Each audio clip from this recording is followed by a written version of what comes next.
Oke, selamat datang lagi. Kali ini kita bakal bongkar satu buku yang penting banget. What is this thing called science? Karya A.F. Chalmers.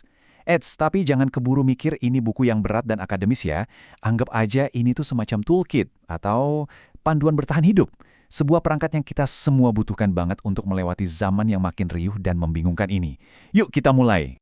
Coba deh, pernah ngerasa gini nggak? Ini aneh banget loh. Di zaman sekarang, semua pengetahuan dunia itu ada di genggaman kita kan. Secara harfiah ada di saku kita.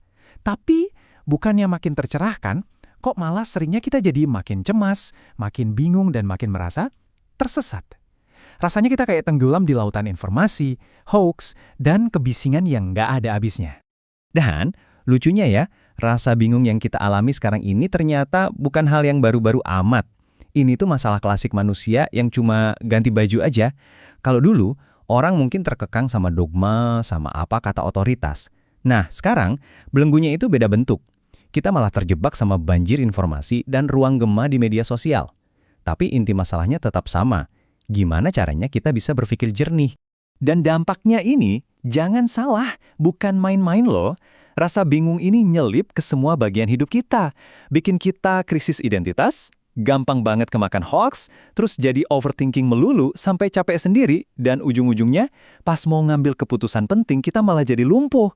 Sering banget. Inilah akar masalah dari kegagalan di karir, di hubungan, bahkan dalam menemukan makna hidup kita sendiri. Tapi, di tengah semua kekacauan ini, ada satu hal yang menarik.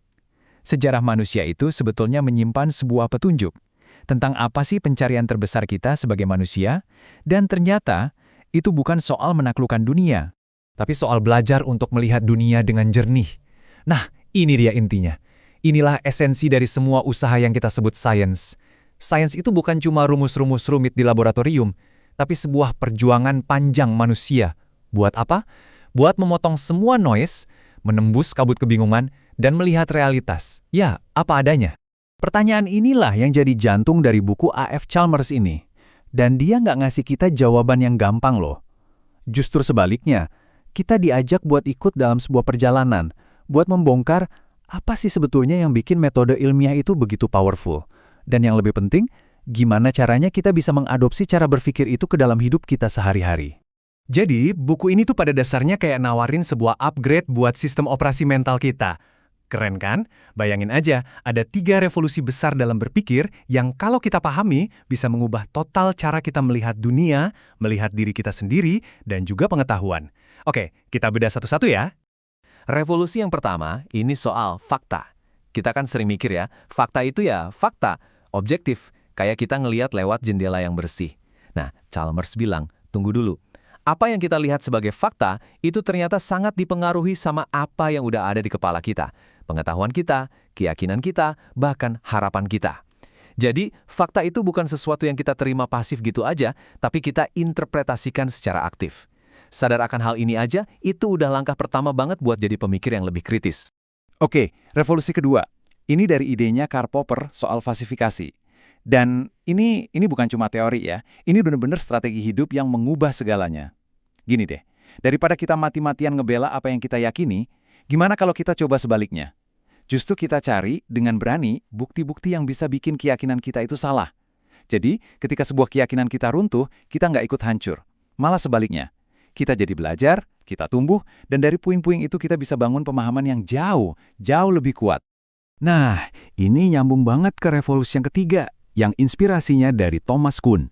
Idenya dia tentang pergeseran paradigma dalam sains, itu ternyata metafor yang kuat banget buat transformasi diri kita. Sebuah terobosan besar dalam hidup itu seringnya nggak terjadi dikit-dikit, tapi lewat sebuah revolusi total dalam cara kita mikir. Coba deh lihat polanya di sini, dan coba bayangin ini terjadi di hidup kalian. Mungkin ada fase sains normal, di mana kita hidup dengan keyakinan-keyakinan tertentu. Terus mulai muncul anomali, hal-hal, pengalaman-pengalaman yang nggak cocok sama keyakinan kita. Kalau ini numpuk terus, muncullah krisis.